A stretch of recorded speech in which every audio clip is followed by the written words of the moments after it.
We've got to do something. And I apologize to the public for us taking so long, but government works slow and we do it right. For the first time in more than 2 years, the St. Augustine City Commission is considering a new noise ordinance. Assistant Police Chief Anthony Cuthbert briefing commissioners on the first draft. There's a new section called Noise Disturbance Prohibited, which allows any officer immediately to address egregious noise disturbances without noise certification or meter.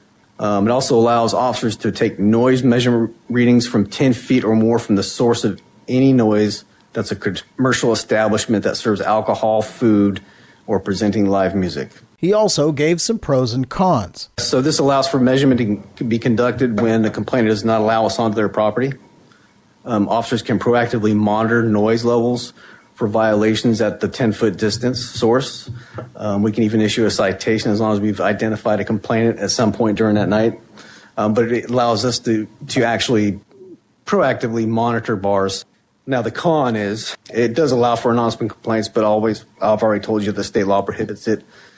It requires an especially high degree of detail investigation and testimony when we're using that last section I told you about, 11-9-1, the egregious purposeful callous noise. It's currently only written to apply to commercial property. Commissioners Jim Springfield and Barbara Bonder questioning whether a citizen complaint should be required to trigger police action. This particular resident in our neighborhood has been charged with felonies for threatening our neighbors. So no one will call on this person because he's actually been threatening to someone. That whole anonymous thing, I've got neighbors that I would complain against, but they've also been threatened. You know who I'm talking about. So I'm not going to call on him. This places that kind of a burden, the way it's written, on our people, and I don't think that they should have to call in for a complaint. If they want to, they can, but that shouldn't start the whole process. Following the discussion, commissioners instructed city staff to revise the ordinance and come back for a first reading later this year.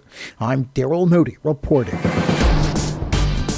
This local news is a service of your hometown Toyota dealer, Beaver Toyota US 1 St. Augustine, here to wow you.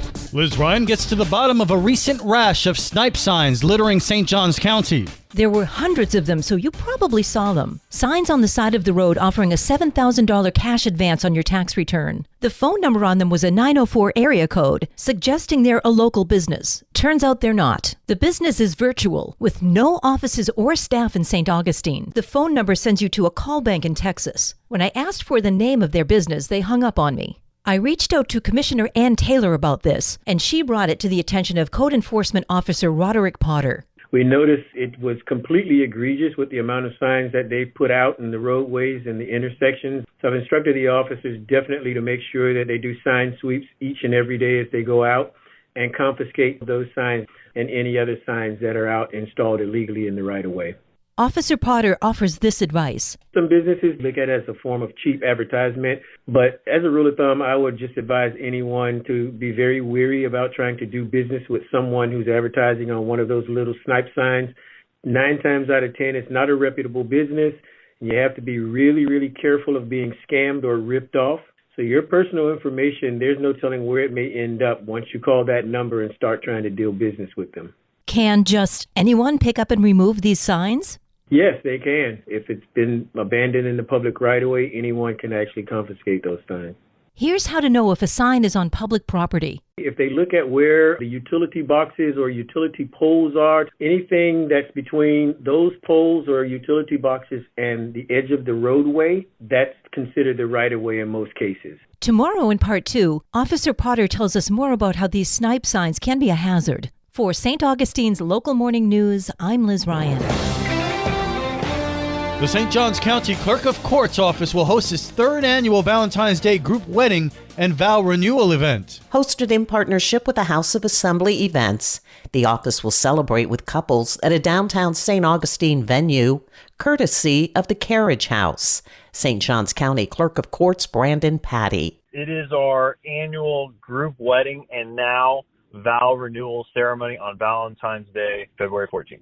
They're welcome to go online on our website. There's a link to help with registration. They can give us a call to register, all of that. But if they are looking at getting married, there is the mandatory 3-day waiting period, which can be waived if the couple attends a premarital course.